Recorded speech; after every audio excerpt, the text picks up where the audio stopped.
Mateo capítulo 5, versículos 31 al 32. También fue dicho, cualquiera que repudie a su mujer, dele carta de divorcio. Pero yo os digo que el que repudia a su mujer, a no ser por causa de fornicación, hace que ella adultere, y el que se casa con la repudiada comete adulterio. En la mañana de hoy estaremos tratando con un texto difícil de la palabra de Dios. Difícil, por un lado, por los cuestionamientos exegéticos que levanta, y difícil también por el tema que trata. En Mateo capítulo 5, versículos 31 al 32, tenemos la enseñanza de Cristo nuestro Señor acerca del divorcio. Y si este asunto era pertinente en los días del Señor, podemos decir sin temor a equivocarnos que en nuestra generación se trata de algo vital. Hace unos años atrás, en un artículo de la revista Newsweek, un periodista preguntaba: ¿habrá alguien en el planeta que no haya escuchado a un amigo, a un hijo, a un padre describir la agonía del divorcio? Seguramente todos aquí tienen algún ser muy querido que ha pasado por la amarga experiencia de un divorcio. Tal vez sus padres, algunos de sus hijos, un tío cercano, un amigo muy íntimo, de manera que aun aquellos que no han atravesado ellos mismos por esa situación, de una forma u otra son afectados por otros que sí la han experimentado en carne propia. El divorcio era un mal de grandes proporciones en los días de Cristo, pero en nuestra época ha llegado a ser una epidemia. Literalmente miles de personas se divorcian cada año en nuestro país, dejando una secuela interminable de problemas. Hace unos años atrás, divorciarse era un escándalo. Aún entre las personas no cristianas se mantenía la idea de que el matrimonio era para toda la vida. Pero desde hace unos 35 años para acá, la situación comenzó a cambiar lenta pero resueltamente. Y lo que tenemos hoy día es un verdadero desastre.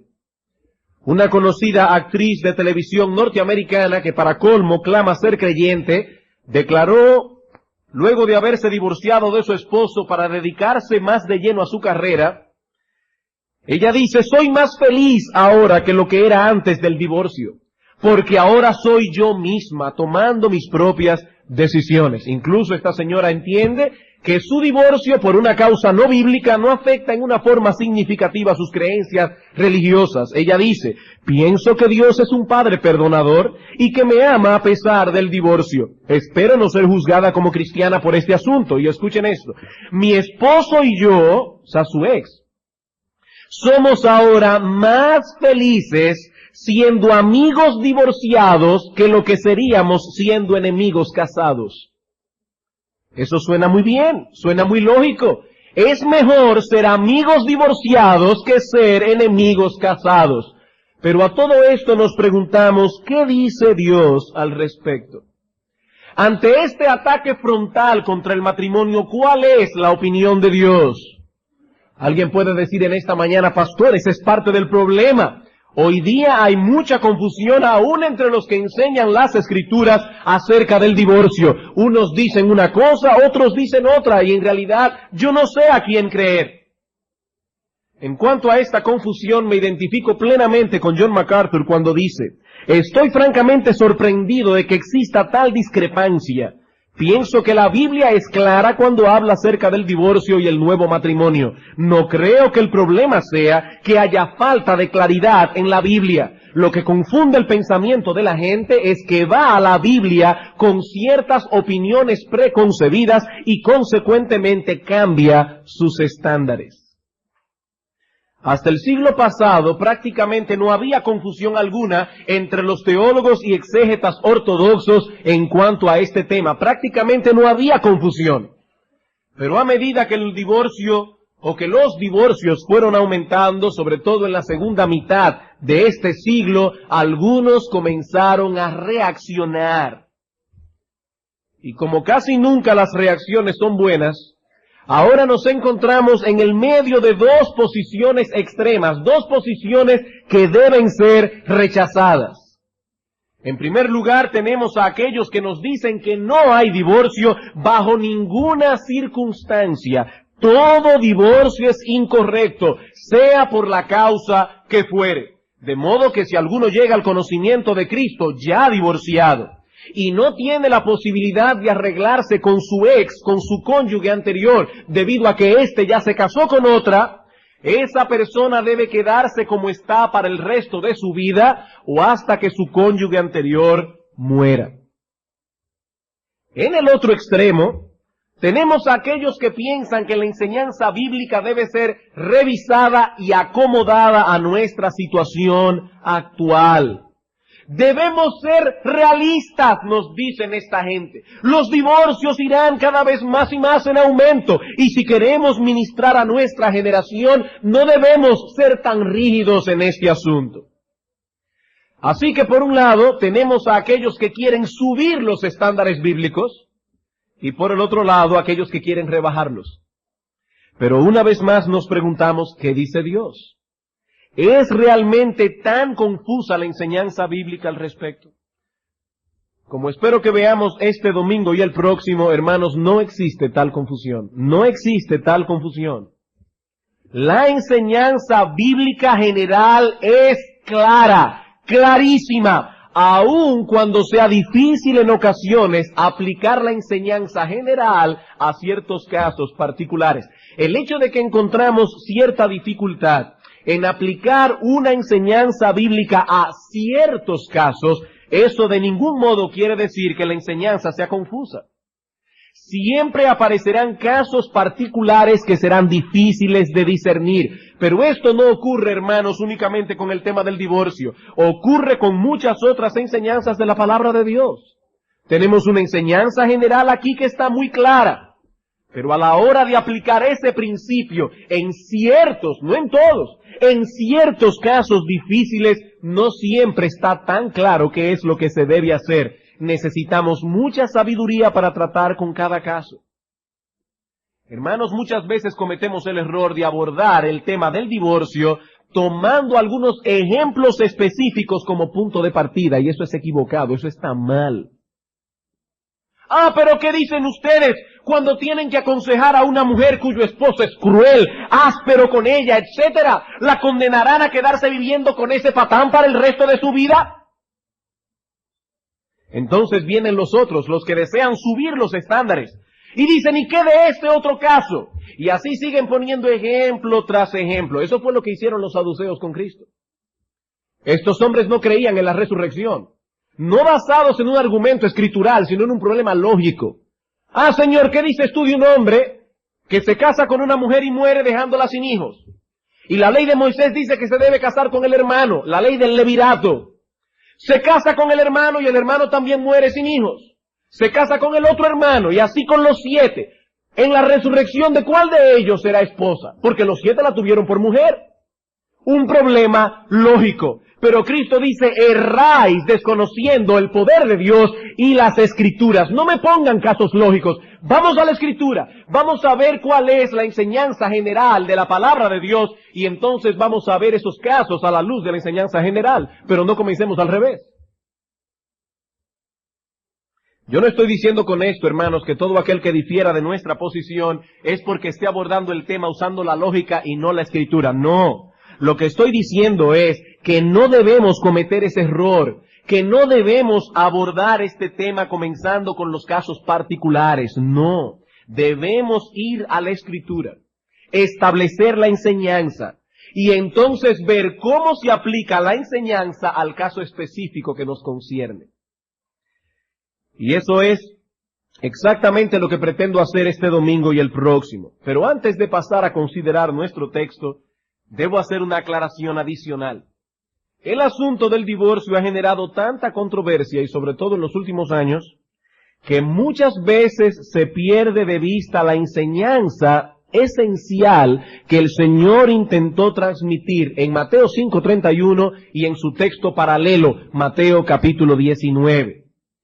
Y por lo tanto debo decir que no solo es importante lo que estos textos enseñan acerca del divorcio, incluso me atrevería a decir que ni siquiera es lo más importante. Lo importante es lo que enseñan estos textos acerca del matrimonio. Y no quisiera que nos enfrascáramos de tal modo en esta controversia que perdamos de vista la enseñanza esencial de nuestro pasaje. En el sermón de hoy trataremos con 3 puntos básicos. En primer lugar, veremos la enseñanza de la ley mosaica acerca del divorcio. En segundo lugar, cómo interpretaban los escribas y fariseos el contenido de la ley mosaica. Y finalmente la enseñanza de Cristo al respecto. Y quiero pedir, hermanos amados en el Señor, que afinen vuestro intelecto lo más que pueda, porque creo que hasta el día de hoy, en la serie que hemos estado exponiendo del Sermón del Monte, no habíamos llegado a un tema más complicado. Así que quiero pedirles, hermanos, vuestra atención, vuestra máxima atención. Quiero pedirles cada una de vuestras neuronas cerebrales para que podamos entender qué es lo que vamos a impartir en esta mañana. Comencemos entonces, en primer lugar, viendo la ley de Moisés y el divorcio. El Señor introduce su enseñanza en el versículo 31 usando una vez más la frase característica que aparece vez tras vez en este pasaje. Oísteis que fue dicho, o como aparece aquí, también fue dicho. De esta manera el Señor estaba haciendo referencia a la forma tradicional como los maestros de Israel interpretaban la ley y que los escribas y fariseos seguían al pie de la letra. Recuerden, hermanos, el Señor no tenía ningún conflicto con Moisés. Hace unos domingos atrás vimos cuál era la posición de Cristo con respecto a la ley mosaica y más aún con respecto a todo el Antiguo Testamento, versículo 17. No penséis que he venido para abrogar la ley o los profetas. No he venido para abrogar, sino para cumplir. No hay conflicto entonces entre Cristo, la ley y los profetas. El conflicto era más bien entre Cristo y la interpretación tradicional del Antiguo Testamento aceptada por los escribas y fariseos. Y en el versículo 31 encontramos un resumen de esta enseñanza. También fue dicho, cualquiera que repudie a su mujer, que se divorcie, quiera divorciarse de su mujer, dele carta de divorcio. Estas palabras supuestamente interpretaban y resumían lo que la ley de Moisés enseñaba acerca del divorcio. Pero cuando estudiamos lo que la ley dice al respecto, nos damos cuenta que esto fue más bien una fatal tergiversación de lo que Moisés escribió allí. ¿Cuál es el texto del Antiguo Testamento, o más específicamente de la ley, que trata acerca del divorcio? Deuteronomio capítulo 24, versículos 1 al 4. Deuteronomio capítulo 24, versículos 1 al 4. Es a este texto que el Señor está haciendo referencia en Mateo capítulo 5, versículo 31. Dice aquí, cuando alguno tomare mujer y se casare con ella, si no le agradare por haber hallado en ella alguna cosa indecente, le escribirá carta de divorcio y se la entregará en su mano y la despedirá de su casa. Y salida de su casa podrá ir y casarse con otro hombre. Pero si la aborreciere este último y le escribiere a su vez carta de divorcio y se la entregara en su mano y la despidiere de su casa, o si hubiere muerto el postrer hombre que la tomó por mujer, no podrá su primer marido que la despidió volverla a tomar para que sea su mujer después que fue envilecida, porque es abominación delante de Jehová, y no has de pervertir la tierra que Jehová tu Dios te da por heredad.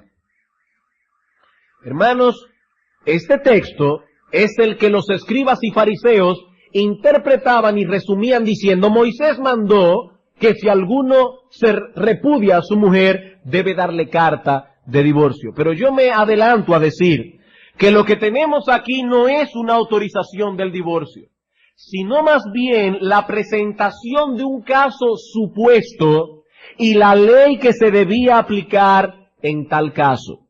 Es una proposición condicional en el que se establecen ciertas consecuencias en caso de darse tales condiciones. Y para comprender el significado de este texto es necesario hacer algunas aclaraciones gramaticales, netamente gramaticales. En este tipo de proposiciones, donde hay una condición y las consecuencias que vendrían en caso de darse tal condición, A la primera parte gramaticalmente se le llama prótosis y a la segunda parte se le llama apódosis. Por ejemplo, supongamos que yo digo a un niño, si te portas bien, te llevo a comer helado. En ese caso, la prótosis sería, si te portas bien. Esa es la condición que se ha puesto. Y la apódosis sería, te llevo a comer helado. Hay una condición y una consecuencia en caso de que se diera tal condición. Bien. En Mateo 24, versículos 1 al 4, también tenemos una prótosis y una apódosis, pero tristemente la traducción Reina Valera da la impresión de que el versículo 1 es una frase completa que se basta a sí misma. Que ese versículo solo contiene la prótosis y la apódosis. Vean conmigo. Cuando alguno tomare mujer y se casare con ella, si no le agradare por haber hallado en ella alguna cosa indecente, ahí está la condición, le escribirá carta de divorcio, ahí está la consecuencia. ¿Ven la idea? De acuerdo a esa traducción, la prótosis y la apódosis se encuentran ambas en el versículo 1. De ser así, ¿cuál sería la enseñanza del texto? Que todo aquel que se divorcia de su mujer debe darle carta de divorcio. Pero cuando examinamos el texto completo más detenidamente nos damos cuenta que la idea esencial es otra muy distinta. En realidad, los versículos 1 al 3 forman la condición, forman la prótosis, mientras que el versículo 4 establece cuál sería la consecuencia que vendría en caso de darse la condición establecida en los versículos 1 al 3. Y con respecto a esto quiero citar aquí el comentario del Antiguo Testamento de Kiel y de Leach, y lo cito a ellos por ser un comentario ampliamente reconocido como uno de los mejores, si no el mejor que existe del Antiguo Testamento. Dicen ellos, estos 4 versículos constituyen un todo, del cual los versículos 1 al 3 forman la prótosis y son consagrados totalmente a describir el caso en cuestión. El versículo 4 contiene la apódosis que proclama la ley en relación con el punto tratado. Créanme, hermanos, yo no entraría en estas cuestiones gramaticales si no fuese estrictamente necesario, y es estrictamente necesario. ¿Cómo debemos entonces leer este texto? Voy a citar la Biblia de las Américas, porque es una traducción literal y precisa de lo que el texto enseña. Cito. Cuando alguno toma una mujer y se casa con ella, si sucede que no le es agradable porque ha encontrado algo reprochable en ella, le escribe certificado de divorcio, lo pone en su mano y la despide de su casa. Fíjense que no es una orden. Está describiendo un caso, dice, si pasa todo eso, que le escribe certificado de divorcio, lo pone en su mano y la despide de su casa, y ella sale de su casa y llega a ser mujer de otro hombre, si el segundo marido la aborrece y le escribe certificado de divorcio, lo pone en su mano y la despide de su casa, o si muere este último marido que la tomó para ser su mujer, todo eso va junto. Ahora viene la ley. Al primer marido que la despidió, no le es permitido tomarla nuevamente como mujer porque ha sido menospreciada, pues eso es abominación ante el Señor. ¿Pueden ver la diferencia? ¿Pueden ver la diferencia? Los versículos 1 al 3 presentan el caso, un caso supuesto, mientras que el versículo 4 presenta la conclusión del caso. Los primeros 3 versículos suponen una situación que podría darse, mientras que en el versículo 4 encontramos cuál es la ley que se ha de aplicar en caso de darse tal condición. Por eso insisto, hermanos, Moisés no está instituyendo el divorcio aquí, ni mucho menos promoviéndolo. Noten que no hay ninguna nota editorial de Moisés. Él no nos dice si el asunto está bien o está mal. No nos dice si el hombre está haciendo lo correcto o está pecando contra Dios. Simplemente plantea un caso. El divorcio era ya una costumbre muy generalizada entre los israelitas en ese tiempo. No debemos olvidar, hermanos, que este pueblo, cuando Moisés está hablando aquí, apenas acababa de salir de Egipto, donde fue esclavizado por más de 400 años. Debemos suponer que durante todo este tiempo, los judíos asimilaron muchas costumbres paganas con las cuales Moisés tuvo que lidiar, y una de ellas era divorciarse por cualquier razón. Como diría Cristo más tarde, Dios nunca ordenó el divorcio a su pueblo. Cristo dice, Dios lo permitió por la dureza de corazón de estos hombres. Fue un permiso. Había un mal allí. Y en virtud de ese mal es que Dios permite el divorcio. El divorcio es un mal. Y Dios regula el problema para que no sea un mal peor. Eso es todo. Dios está regulando, Dios está limitando para que el mal no sea peor. Fue lo mismo que pasó con la poligamia. Lo mismo que pasó con la poligamia. Algunas personas dicen, pero en el Antiguo Testamento vemos personas que fueron polígamas. Dios nunca ordenó tal cosa. Dios nunca aprobó tal cosa. Pero indudablemente muchos de estos judíos salieron de Egipto habiendo adoptado esas costumbres. Ellos no tenían la ley. Ellos no tenían toda la enseñanza y toda la revelación que nosotros tenemos en el día de hoy. ¿Qué hace Dios? Regula el problema para que no sea un mal mayor. Deuteronomio capítulo 21.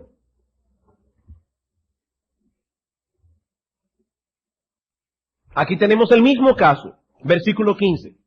Si un hombre tuviere dos mujeres. ¿Está permitiendo Dios aquí? ¿Está aprobando Dios aquí? ¿Está ordenando Dios aquí que un hombre tome dos mujeres? No, Él está diciendo, si se da el caso. Si un hombre tuviere dos mujeres, la una amada y la otra aborrecida, y la amada y la aborrecida le hubieren dado hijos, y el hijo primogénito fuere de la aborrecida, en el día que hiciere heredar a sus hijos lo que tuviere, no podrá dar el derecho de la primogenitura al hijo de la amada con preferencia al hijo de la aborrecida, que es el primogénito.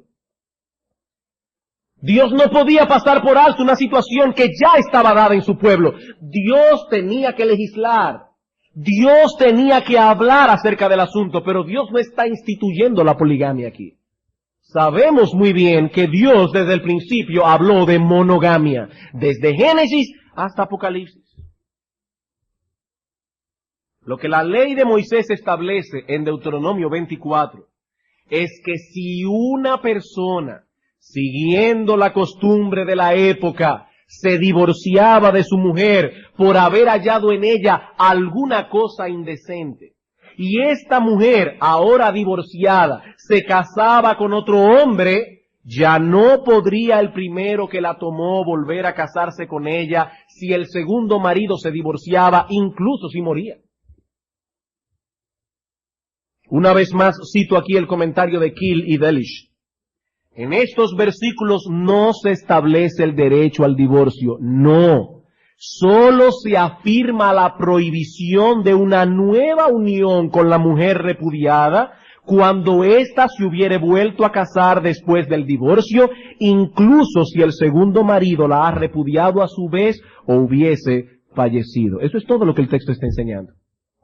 Ahora bien, alguien preguntará, pastor, ¿y a qué se refiere la cosa indecente de la que habla el texto? Bueno, en primer lugar voy a decir a qué no se refiere. Esta frase no puede referirse a la infidelidad conyugal. ¿Y cómo lo sabemos? Porque el adulterio era castigado con la muerte. De manera que si uno de los cónyuges caía en adulterio, ese adulterio ponía punto final al matrimonio, pero no por divorcio, sino por apedreamiento. Mataban al culpable y la persona quedaba libre de casarse con quien quería. Noten desde ahora, porque lo veremos más ampliamente el domingo que viene, el adulterio ponía fin al matrimonio en el Antiguo Testamento. Y vamos a ver cómo Cristo corrobora perfectamente lo que el Antiguo Testamento enseñaba al respecto. ¿Qué significa esa frase entonces? Literalmente se traduce la desnudez de una cosa. La desnudez de una cosa. Esta frase aparece una vez más en el Antiguo Testamento y precisamente en unos versículos antes, Deuteronomio capítulo 23, versículo 12.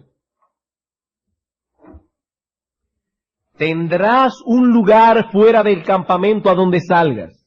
Tendrás también entre tus armas una estaca, y cuando estuvieres allí fuera, acabarás con ella, y luego al volverte cubrirás tu excremento. porque Jehová tu Dios anda en medio de tu campamento para librarte y para entregar a tus enemigos delante de ti. Por tanto, tu campamento ha de ser santo, para que Él no vea en ti cosa inmunda, aquí está la palabra, y se vuelva en pos de ti. Aquí se está hablando de la desnudez del excremento. Dice, cubre el excremento para que no haya en tu campamento ninguna cosa inmunda. La misma fraseología que aparece en el texto hebreo en Deuteronomio 23 es la que aparece en Deuteronomio 24. Adicionalmente debemos señalar que la palabra hebrea que aquí se traduce indecente o en otros lugares reprochable o vergonzosa aparece en otros contextos, y no voy a citar aquí todos los textos, pero relacionado con una exhibición vergonzosa del cuerpo. Una exhibición vergonzosa del cuerpo, falta de pudor, falta de modestia. ¿Qué es entonces lo que el texto está enseñando? Bueno, es probable, y subrayo la palabra probable, es probable que por la severidad impuesta sobre el adulterio, la pena capital, algunas mujeres se comportaban de una manera indecorosa frente a otros hombres, de una manera coqueta, pero sin llegar al adulterio mismo, sin llegar a la infidelidad. Esa conducta embarazosa para el marido provocaba que algunos se decidieran poner fin al matrimonio por medio del divorcio, ya que la mujer en cuestión no había cometido adulterio físicamente y por lo tanto no podía ser acusada ni apedreada. Este hombre quería salir de su mujer y no podía aplicar la ley de la adúltera contra ella porque ella no había cometido adulterio. Entonces se divorciaba de ella sin tener que apedrearla por haber hallado en ella alguna cosa indecente. Aunque debo ser honesto y repetir que esto es una mera probabilidad, muchos buenos exégetas y teólogos opinan de ese modo, pero la frase es oscura. La frase es oscura. ¿Qué sucedía si luego de haberle entregado la carta de divorcio, pasan unos meses y la mujer no se ha casado todavía? Ni el hombre tampoco. ¿Podrían ellos reconsiderar el asunto y volverse a casar? La respuesta es sí. Sí. Siempre y cuando la mujer no se casara de nuevo, las puertas estaban abiertas para una reconciliación. Pero si se casaba de nuevo, ya no habría oportunidad de ningún modo, aun su segundo esposo muriera. Noten, hermanos, lo que la ley hizo fue restringir el divorcio. El divorcio ya existía. El mal ya estaba presente allí. Lo que hace la ley es restringirlo. Dios toleró esta práctica por la dureza del corazón de ellos, dice el Señor, pero estableció esta ley para hacerles ver la seriedad que conllevaba tomar esta decisión. Es como si Dios estuviese diciendo, piénsenlo bien, divorciarse no es un juego, no puedes dejar a tu mujer, irte por ahí, que ella se case con otro y entonces tomarla de nuevo como esposa. Eso no se puede. Esa es la enseñanza básica de la ley con respecto al divorcio. Hermanos, Dios nunca instituyó el divorcio en el Antiguo Testamento. Malaquías capítulo 2, versículo 16.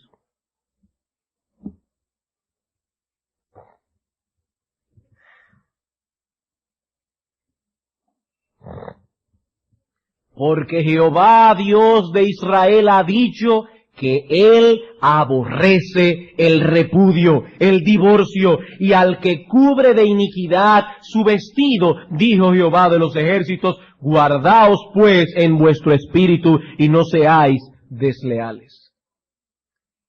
Como pueden ver, hermanos, la ley no instituyó tal cosa. El divorcio ya existía cuando la ley fue promulgada. Dios lo toleró por la situación imperante en Israel y por la dureza del corazón del pueblo. Lo que hace Deuteronomio 24 es establecer ciertos límites con el propósito de limitar el uso del divorcio e impedir que se abuse de él.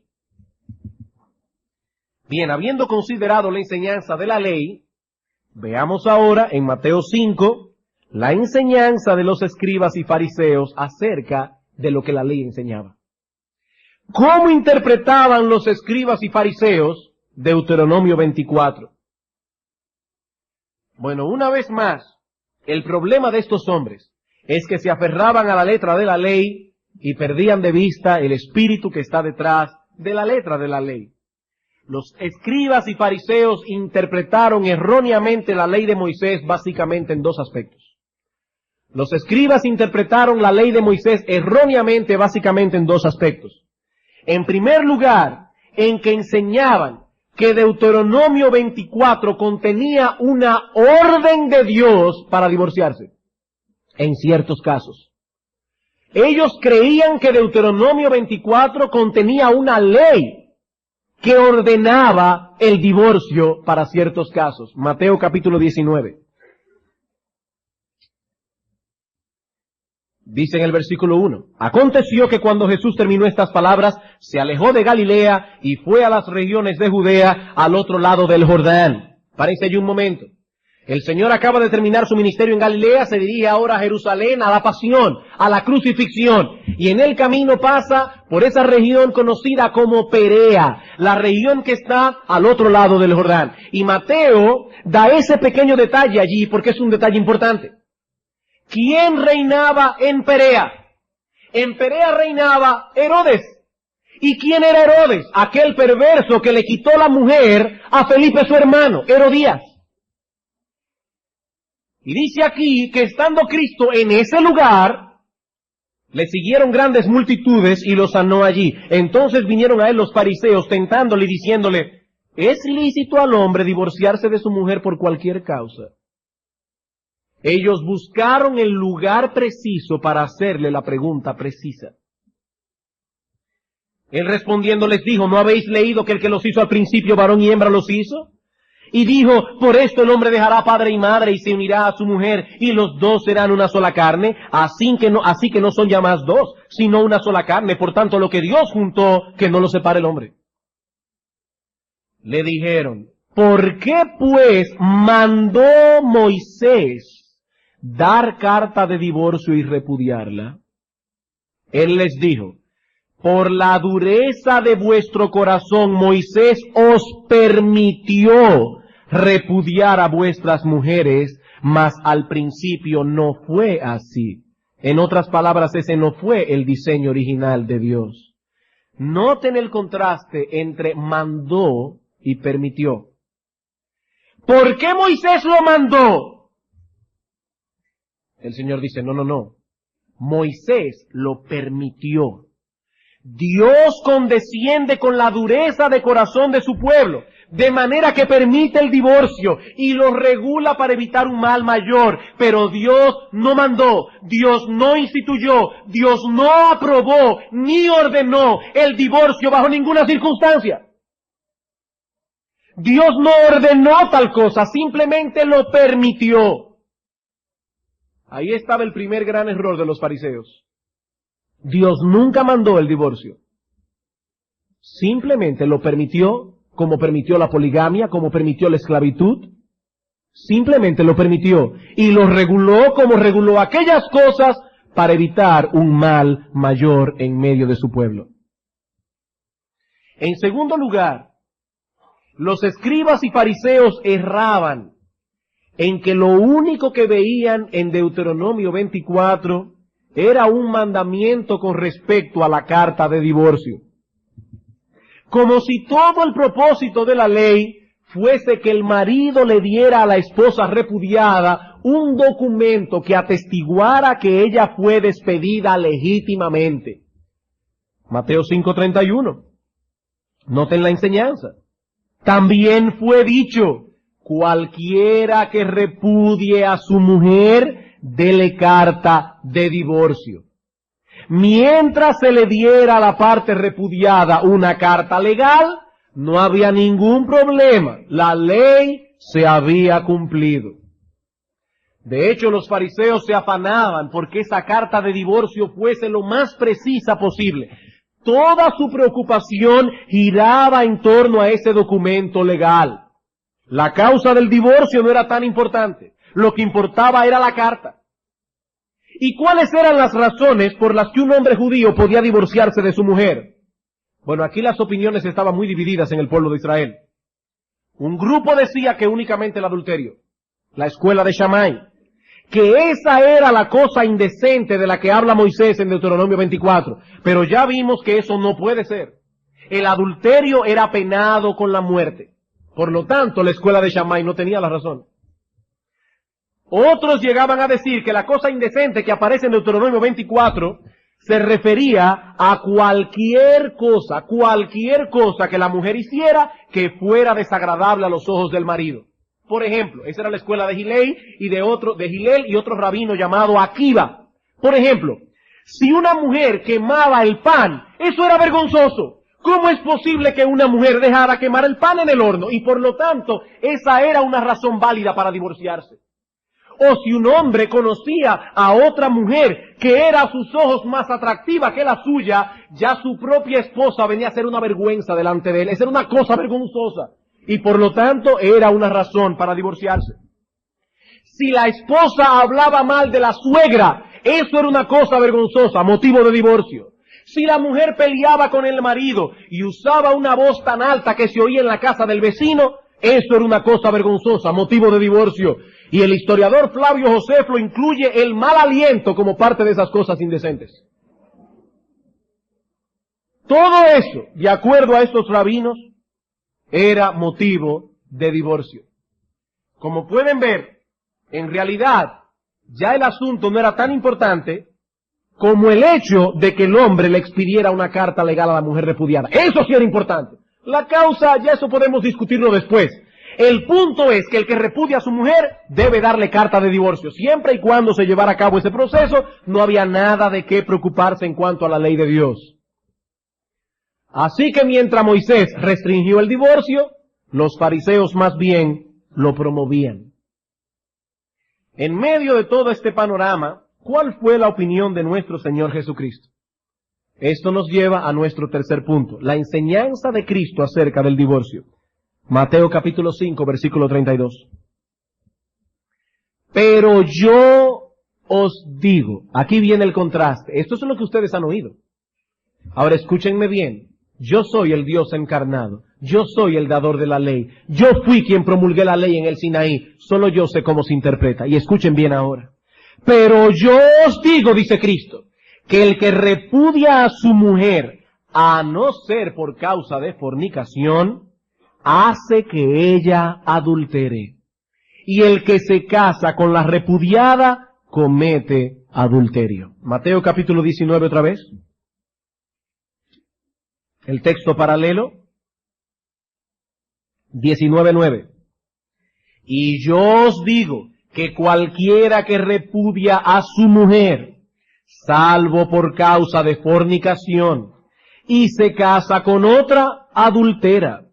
Y el que se casa con la repudiada, adultera. Aquí se pone el adulterio tanto con la mujer como con el hombre. Cualquiera de los dos que se vuelvan a casar, si el divorcio no fue por causa de fornicación, están cometiendo adulterio. Con pocas variantes, estos textos enseñan lo mismo en esencia. Y dado que Mateo 19 es el más extenso de los dos, quisiéramos ver la enseñanza del Señor a la luz de este pasaje principalmente. Recuerden, hermanos, que la enseñanza de Cristo aquí surge como respuesta a la pregunta de los fariseos en el versículo 3. ¿Cuál fue la pregunta? ¿Es lícito al hombre repudiar a su mujer por cualquier causa? La respuesta del Señor en el versículo 4. ¿No habéis leído que el que los hizo al principio, varón y hembra, los hizo? Yo me imagino lo que debe haber molestado a estos escribas y fariseos cada vez que el Señor le decía, ¿y ustedes no han leído lo que dice la Biblia? Estos hombres se ufanaban de conocer la Biblia de cabo a rabo, desde la letra inicial hasta la letra final. Y Cristo dice, pero ¿y cómo ustedes me hacen una pregunta tan evidente? ¿Ven, hermanos, que la enseñanza de la Biblia no es tan confusa como enseñan algunos en el día de hoy? No es tan confusa. Cristo dice, ¿eso está claro? Eso está claro. El Señor lleva a estos hombres al origen de la institución matrimonial. Si vemos el matrimonio a la luz de su institución original, podremos arribar a una visión más apropiada acerca del matrimonio y consecuentemente acerca del divorcio. Lo primero que el Señor recalca aquí es que el matrimonio es una institución divina. Dice, ¿no habéis leído que el que los hizo? ¿Quién los hizo? Dios los hizo. Y los hizo varón y hembra. Por tanto, ya no son más dos. Dios los juntó. El matrimonio es una institución divina. Solo Dios tiene derecho a establecer las reglas que han de regir el matrimonio, ya que Él posee los derechos de autor. Él creó el matrimonio. Él y solo Él sabe cómo funciona. Él y solo Él tiene derecho a legislar al respecto. En segundo lugar, este texto nos enseña que el matrimonio es básicamente la unión de un hombre y de una mujer para hacer una sola carne. Dijo, versículo 5, por esto el hombre dejará a padre y madre y se unirá a su mujer y los dos serán una sola carne. Y la palabra hebrea que se usa en el texto original, así como la palabra griega que se usa en el Nuevo Testamento, incluye aquí o define una unidad sumamente poderosa, sumamente poderosa. Cuando usted toma una madera y la pega con ese pegamento que se usa para la madera, bien pegada, y usted trata luego de que ya está bien pegada, trata de separarla, ¿qué va a pasar? Que nunca volverá a separarse por la juntura. Una de las dos maderas quedará rota. El Señor está diciendo aquí, Dios los juntó. Por medio del matrimonio estos dos se convierten en uno, espiritual, social y sexualmente. El hombre y la mujer quedan adheridos el uno al otro. ¿A qué conclusión nos lleva esto? Versículo 6. Así que ya no son más dos, sino una sola carne. Por tanto, he aquí la conclusión. Lo que Dios juntó, que no lo separe el hombre. Cuando un hombre y una mujer vienen a ser uno a través del vínculo sagrado del matrimonio, Dios pone su sello sobre tal unión y por lo tanto ningún hombre tiene derecho a nulificarla. Ninguna de las razones por las que estos hombres se divorciaban de sus mujeres era correcta. Ahora bien, dice Cristo, hay una sola cosa, aparte de la muerte que puede disolver el matrimonio. ¿Cuál es? Versículo 9. Y yo os digo que cualquiera que repudia a su mujer, excepto a no ser salvo por causa de fornicación, y se casa con otra, adultera. Y el que se casa con la repudiada, adultera. El Señor está diciendo, hay una sola cosa, aparte de la muerte, que puede disolver un matrimonio, que es la fornicación, el adulterio. Hermanos, ¿qué es un divorcio? Un divorcio es una ruptura total del vínculo matrimonial, de tal manera que estas dos personas dejan de ser una, como si nunca antes hubiesen estado casadas. En el Antiguo Testamento el adulterio rompía el vínculo matrimonial. ¿Por qué? Porque el adúltero era apedreado. Pero ¿qué pasó al llegar el Nuevo Testamento? Al llegar el Nuevo Testamento esa ley civil ya no se aplica, la ley civil. Pero el adulterio sigue siendo la única causa que rompe el vínculo. Ya no a través del apedreamiento del culpable, sino a través del divorcio. Eso es básicamente lo que Cristo está enseñando a estos fariseos, hermanos. Y si vamos a ese texto sin ningún prejuicio, eso es lo que vamos a interpretar. Esa es la enseñanza que se cae de la mata del texto. Una vez más vemos que la enseñanza de Cristo concuerda con la del Antiguo Testamento. Mateo 5:17, yo no vine a anular la ley o los profetas. Dios no mandó el divorcio, simplemente lo permitió debido a la situación reinante entre estos judíos que apenas acababan de salir de una situación pagana. Pero eso de ningún modo es una norma a seguir. El divorcio no es el plan de Dios. El ideal de Dios es que solo la muerte rompa el vínculo sagrado. Ese es el ideal de Dios. Hermanos, el hecho de que Cristo haya pronunciado una cláusula de excepción aquí, el hecho de que Cristo haya dado una excepción Eso no elimina la enseñanza esencial de nuestro texto. No es mi interés en esta mañana, ni tampoco tenemos el tiempo de estudiar esa cláusula de excepción, no. Y si alguno estaba esperando eso, lo voy a decepcionar. Eso lo veremos el próximo domingo. Creemos firmemente que el Señor permitió el divorcio por causa de infidelidad, lo creemos. Así como el Antiguo Testamento rompía el vínculo por la muerte del culpable, así también en el Nuevo Testamento se da permiso al cónyuge inocente, no a matar al culpable, pero sí a divorciarse de él. Se le da permiso. Pero hermanos, eso no anula lo que Cristo está diciendo aquí con respecto a la indisolubilidad del matrimonio. ¿Qué es un matrimonio? ¿Qué es un matrimonio? La Biblia habla del matrimonio como un pacto de compañía. Es la mejor definición que podemos encontrar del matrimonio. Es un pacto de compañía. Proverbios capítulo 2. Proverbios capítulo 2, versículos 16 al 17. Aquí tenemos a un padre advirtiendo a su hijo contra las mujeres ligeras. Serás librado de la mujer extraña, de la ajena que halaga con sus palabras, la cual abandona al compañero de su juventud y se olvida del pacto de su Dios. He aquí dos palabras claves: compañero, pacto. Malaquías capítulo 2. Malaquías capítulo 2, versículos 13 al 14.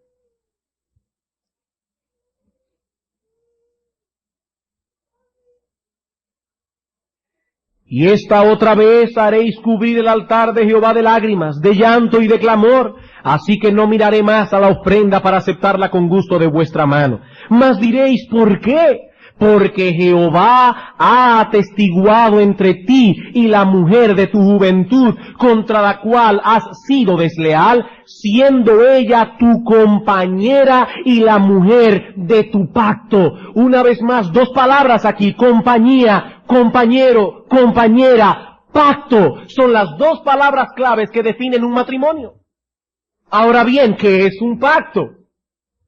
Un pacto es una promesa a la que se ha interpuesto un juramento.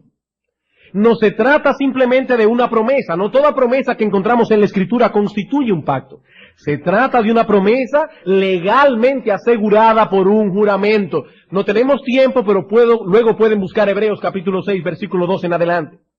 Esto lo hemos visto antes, no voy a extenderme más en esto. Pueden buscar las cintas, las grabaciones de la clase que se dio de los pactos en la escuela dominical hace unos meses atrás. Es una promesa a la que se ha interpuesto un juramento. Ahora bien, ¿cuál es la promesa esencial del matrimonio? ¿Cuál es la promesa de ese pacto? Bueno, como ya vimos, el matrimonio es un pacto de compañía. Cada uno de los cónyuges se está comprometiendo, está interponiendo un juramento, un voto legal a su promesa de suplir las necesidades de compañía del otro cónyuge. Eso es un matrimonio. ¿Por qué Dios creó el matrimonio? Porque no era bueno que el hombre estuviese solo. El hombre fue creado con necesidades sociales, emocionales, intelectuales, sexuales. Y Dios crea el matrimonio para suplir tales necesidades. Ahora bien, en la antigüedad, los pactos eran ratificados partiendo un animal en dos mitades y pasando por en medio de ellos. No tenemos tiempo para buscar Génesis 15, 8 al 18, pero lo pueden anotar allí. Allí vemos a Abraham, Dios haciendo un pacto con Abraham, y Dios le dice a Abraham, debe partir unas aves en dos pedazos. Y lo que hace Dios es pasar como una antorcha de fuego encendida por en medio de las dos mitades. Y de esa manera el pacto quedaba ratificado. ¿Y qué significaba ese rito? Ese rito, aparentemente, era una especie de juramento autocondenatorio.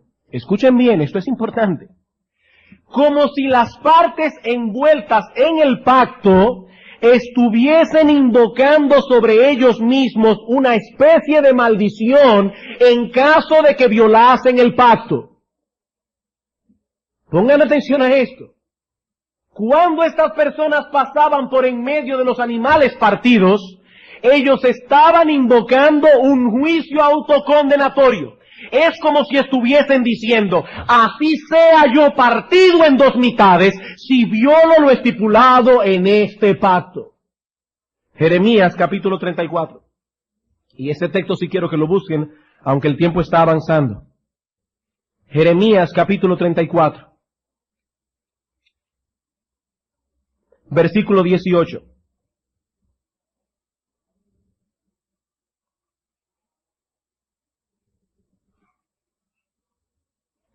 Y entregaré a los hombres que traspasaron mi pacto, que no han llevado a efecto las palabras del pacto que celebraron en mi presencia, dividiendo en dos partes el becerro y pasando por medio de ellas. A los príncipes de Judá y a los príncipes de Jerusalén, a los oficiales y a los sacerdotes y a todo el pueblo de la tierra que pasaron entre las partes del becerro, los entregaré en manos de sus enemigos y en manos de los que buscan su vida, y sus cuerpos muertos serán comida de las aves del cielo y de las bestias de la tierra. Dios está diciendo, traeré maldición sobre vosotros, el juicio autocondenatorio que ustedes juraron sobre sí cuando entraron en pacto conmigo.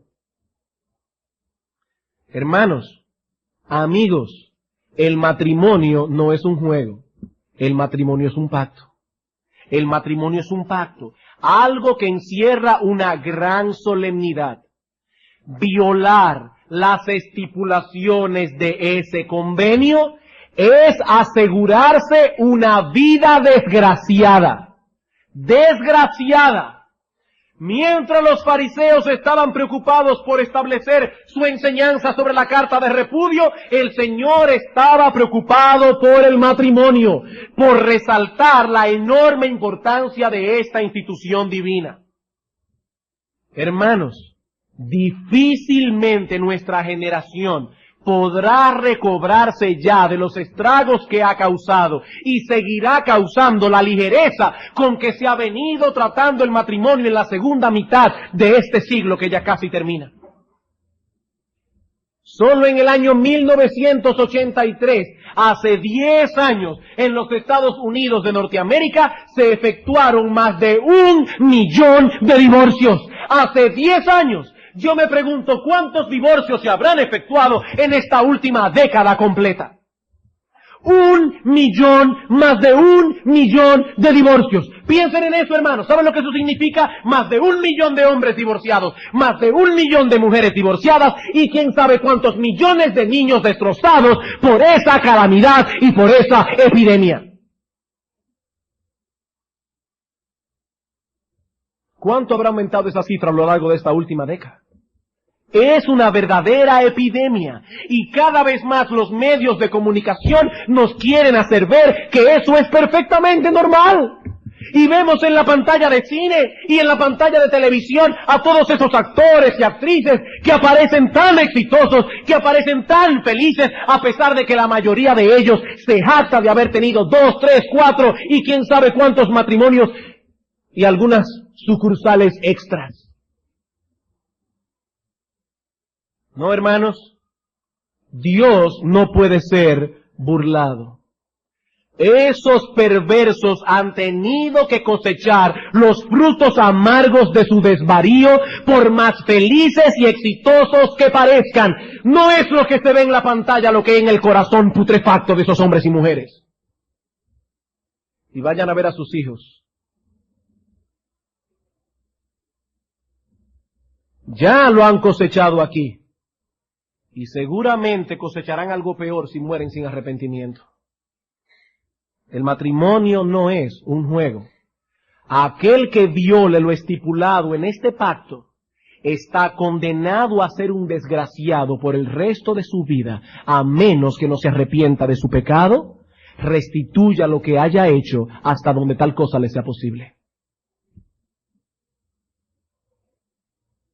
La semana próxima trataremos con la cláusula de excepción que aparece en nuestro texto. Sí hay una excepción. Cristo dijo que no hay divorcio a no ser por causa de fornicación. Pero no nos detengamos en esa cláusula, hermanos, sin reparar primero lo que el Señor está diciendo acerca del matrimonio. No perdamos de vista la esencia. Y por eso, antes de concluir, quisiera dirigirme a 3 grupos de personas que se encuentran aquí en esta mañana. Yo sé que lo que se ha dicho hoy acerca del divorcio es duro, sobre todo para alguien que ha pasado por esa experiencia. Pero si eres cristiano, hermano, hermana, debes saber que la sangre de Cristo te perdonó de todo pecado. Y que Dios te ha recibido con pleno derecho filial. El hecho de que seas divorciado o que seas divorciada no te hace ciudadano de segunda categoría en el reino de Dios. No, hermana, no, hermano, yo no quiero dejarte con una carga de conciencia. Cristo te perdonó. Cristo te aceptó. La sangre de Cristo te limpia de todo pecado. La Biblia no dice que un divorcio injustificado sea un pecado imperdonable. Dice Isaías, si vuestros pecados fueren como la grana, como la nieve serán emblanquecidos. Si fueren rojos como el carmesí, vendrán a ser como blanca lana. Si te has arrepentido, Dios te ha perdonado, Dios te ha recibido. Y yo me voy más lejos, hermano, hermana. Aunque el divorcio tiene consecuencias que perduran, aún así debes saber que Dios ha prometido ser el sostén de sus hijos, aún de aquellos que han venido a Él habiendo ya pasado por esa terrible experiencia. Dios es tu Dios. Y dice el salmista en el Salmo 23, Jehová es mi pastor, nada me faltará. Nada me faltará. Dios es tu Dios. Como dice la Escritura, yo seré un marido para ellos. Dios es tu Dios. Y si se encuentra aquí algún divorciado que no es creyente, debe saber que en Cristo hay perdón para todo aquel que cree. Cristo vino a buscar y a salvar lo que se había perdido. El matrimonio no es lo único que el hombre ha dañado en su pecado, pero Cristo vino a redimir al hombre de todas las consecuencias que han emanado de nuestra condición caída. Divorciarse injustificadamente no es el único pecado que un hombre puede cometer. Pero en Cristo Jesús hay perdón para todo pecado. Para todo pecado. Así que si estás aquí en esta mañana y no eres divorciado, no te sientas justo por eso. Ese no es el único pecado que un hombre puede cometer. Ni siquiera es el más grave. Quiero también dirigir algunas palabras a los que están casados. A los que están casados. Hermanos, el divorcio no es el único mal que afecta al matrimonio. El divorcio ni el adulterio son el único mal que afectan el matrimonio. El matrimonio es un pacto de compañía. Y cuando un hombre o una mujer es indiferente hacia su cónyuge, o está violando el diseño del matrimonio, está violando el pacto. Y nadie puede violar ese pacto sin recibir los frutos de su extravío. ¿Y cuál es el diseño de Dios para el matrimonio? El marido amando y dirigiendo a su esposa como Cristo amó, dirigió, se entregó por su iglesia. La esposa sometiéndose a la dirección de su marido, siendo su ayuda idónea, teniendo un espíritu afable y apacible. Hermanos, cuando ese patrón es violado, se está violando el pacto. Y cuando el pacto es violado, lo que viene es maldición, ira de Dios, castigo, desgracia. Nadie podrá ser feliz si viola lo estipulado en el pacto de compañía que hizo cuando se casó. Nadie podrá ser feliz. Tu vida será una desgracia. Puedes tener éxito en los negocios, puedes ser millonario, puedes ser aclamado por el mundo, tu vida va a ser una desgracia. Vas a vivir un infierno aquí. Hermanos, por encima de todas las cosas, protejan sus matrimonios, porque vuestras vidas serán desgraciadas si no lo hacen.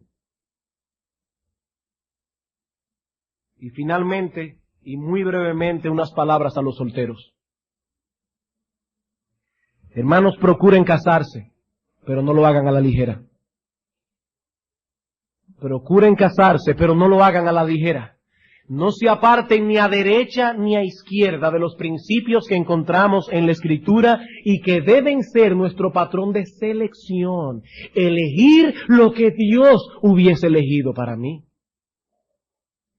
Hermanos, oren a Dios, pidan consejos, escuchen a sus padres, escuchen a sus pastores. El matrimonio no solo es para toda la vida, sino que determinará en muchos sentidos vuestra felicidad o vuestra desgracia. Procuren casarse, hermanos, pero piénsenlo bien. No lo hagan a la ligera. Esto no es un juego, es un pacto de compañía. Vamos a orar. Nos vemos compelidos en esta mañana, oh Señor,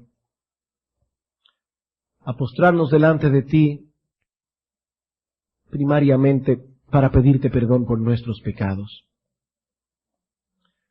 Señor, tú has dado al hombre en el matrimonio uno de los regalos más excelsos, quizás el más excelso que tú puedes darle a un hombre aparte de la salvación. Pero cuán descuidados somos muchas veces, oh Señor, con eso que tú nos has regalado. Padre, perdónanos. Perdónanos y permite que estas cosas puedan clavarse en nuestro corazón. Señor, yo te ruego por los divorciados y divorciadas de nuestra iglesia. Y te pido en una forma muy especial que tu Santo Espíritu venga a ellos en esta mañana como espíritu de consolación. Yo te ruego, Señor, que estas cosas que se han dicho no abran heridas innecesarias, porque ese, Señor, no ha sido nuestro deseo. Por el contrario, te pedimos, oh Padre, que tú seas para ellos esposos y esposas, hasta que ellos puedan encontrar, si así está en tu voluntad, a aquel o a aquella que tú has destinado para ellos.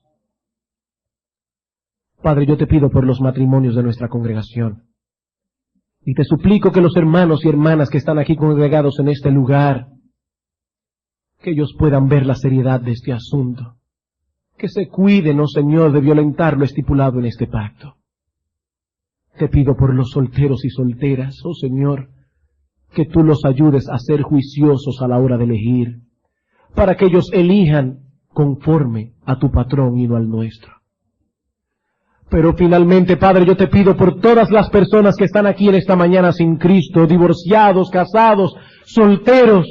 Señor, yo te ruego que tu Santo Espíritu les haga ver su pecado, y que ellos puedan venir en esta mañana clamando delante de tu trono por perdón, clamando que la sangre de Cristo les sea aplicada para que sus pecados puedan ser lavados. Padre, gracias por habernos permitido estudiar tu palabra en esta mañana.